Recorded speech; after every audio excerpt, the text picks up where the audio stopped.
स्वराज सिर्फ चुनाव लड़ने का जरिया नहीं है। मैं अक्सर कहता हूं कि चुनाव लड़ना सिर्फ राजनीति नहीं है। राजनीति का डेफिनेशन चुनाव लड़ना नहीं है।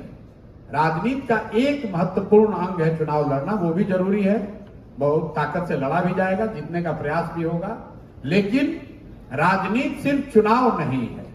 आजादी से पहले हम लोग देश में जितने भी बड़े लीडर्स की बात करते हैं, ज्यादातर लीडर ऐसे हैं जो न कभी एमपी बने ना एमएलए बने। इसका मतलब ये नहीं है कि उन्होंने समाज को दिशा नहीं दी, इसका मतलब ये नहीं है कि उन्होंने लोगों की आवाज नहीं उठाई, इसका मतलब ये नहीं कि उन्होंने लड़ाई नहीं लड़ी। तो राजनीति सिर्फ एमएलए एमपी बनना नहीं है, राजनीति लोगों की आवाज बनना भी है। राजनीति जो दबा कुचला है उसके साथ खड़ा होना भी है, जो अन्याय कर रहा है, अन्याय जिसके साथ हो रहा है उसके साथ खड़े होने की बात है। तो जन स्वराज के लिए सब कुछ चुनाव नहीं है।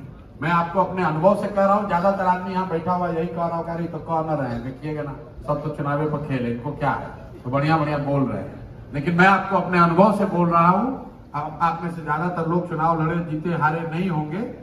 हम लोगों ने 10 जगह चुनाव लड़के जीतकर देखा है और ये अनुभव हुआ कि नहीं, इससे समाज का बहुत व्यापक सुधार नहीं हो सकता है।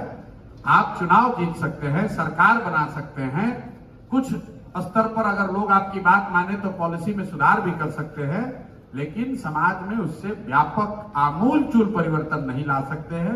अगर आमूलचूल परिवर्तन लाना है तो राजनीति को समाज से जोड़ना ही होगा, समाज में उतर के काम करना होगा। अगर समाज में सुधार होगा तो राजनीति में सुधार अपने आप हो जाएगा। अदर वे राउंड की गारंटी नहीं है। राजनीति सुधर जाए तो समाज सुधरेगा, इसकी गारंटी नहीं है, लेकिन अगर समाज में सुधार होगा तो राजनीति, अच्छी राजनीति की जा सकती है। जन स्वराज उसी दिशा में प्रयास है।